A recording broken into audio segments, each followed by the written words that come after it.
যেভাবে চালানো হয় হাদিকে হত্যার কিলিং মিশন, সিসিটিভি ফুটেজ ফাঁস।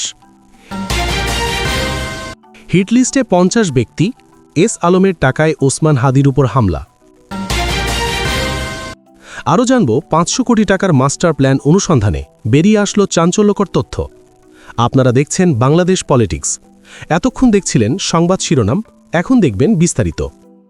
ইনকিলাব মঞ্চের আহ্বায়ক শরীফ ওসমান হাদিকে গুলি করে হত্যার ঘটনায় প্রধান অভিযুক্ত ফয়সাল করিম মাসুদ ঘটনার পরপরই দেশ ছেড়ে ভারতে পালিয়ে গেছে বলে জানিয়েছে তদন্ত সংশ্লিষ্ট সূত্র। গোয়েন্দা তথ্য অনুযায়ী গত ৪ ডিসেম্বর রাত ৮টা ১৮ মিনিটে বাংলা মোটরের ইনকিলাব কালচারাল সেন্টারে যান ফয়সাল ও তার সহযোগী কবির। প্রায় ৬ মিনিটের ওই বৈঠকে শরীফ ওসমান হাদির সঙ্গে ঘনিষ্ঠতা তৈরির চেষ্টা করা হয় এবং একসঙ্গে কাজ করার প্রস্তাব দেওয়া হয়। এরপর ৯ ডিসেম্বর রাতে ফয়সাল আবারও ওই কেন্দ্রে যান। এ সময় তার সঙ্গে ছিলেন নতুন সহযোগী আলমগীর। ওই বৈঠকে নির্বাচনী প্রচারণার বিষয় নিয়ে আলোচনা হয় এবং এর মাধ্যমেই হাদির প্রচারণা টিমে যুক্ত হয় ফয়সাল।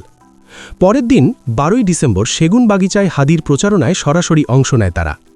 তদন্তে বলা হচ্ছে, প্রচারণায় যুক্ত হওয়ার পরই হত্যার পরিকল্পনা চূড়ান্ত করা হয়। নরসিংদী, সাভার ও মানিকগঞ্জ সহ বিভিন্ন এলাকায় রেকি করা হয়।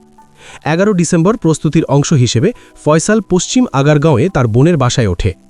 হামলার দিন ভোরে উবারে করে হেমায়েতপুরের একটি রিসর্টে যায় তারা। রিসর্টের সিসিটিভি ফুটেজে শুক্রবার ভোর ৫টা ২২ মিনিটে ফয়সাল ও আলমগীরের গাড়ি প্রবেশের দৃশ্য দেখা গেছে।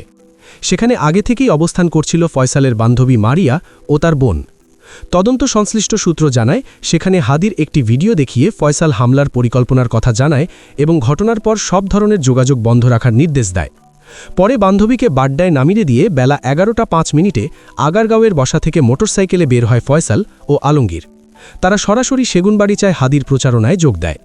দুপুর ১২টা ২২ মিনিটে হাদি মতিঝিলের উদ্দেশ্যে রওনা হলে অভিযুক্তরা পিছু নেয়। দুপুর ১টা ৫০ মিনিটে হাদিকে বহন করা অটোরিকশা মতিঝিলে জামিয়া দারুল উলুম মসজিদের সামনে পৌঁছায়। সেখানে জুমার নামাজ আদায় করেন হাদি। নামাজ শেষে দুপুর ২টা ১৬ মিনিটে তিনি সেখান থেকে রওনা হলে ফয়সাল ও তার সহযোগীরা অনুসরণ করতে থাকে। মতিঝিল হয়ে পল্টনের বক্স কালভার্ট সড়কে ঢোকার পর দুপুর ২টা ২৪ মিনিটে খুব কাছ থেকে হাদিকে লক্ষ্য করে দুটি গুলি ছোড়া হয় বলে তদন্তে উঠে এসেছে।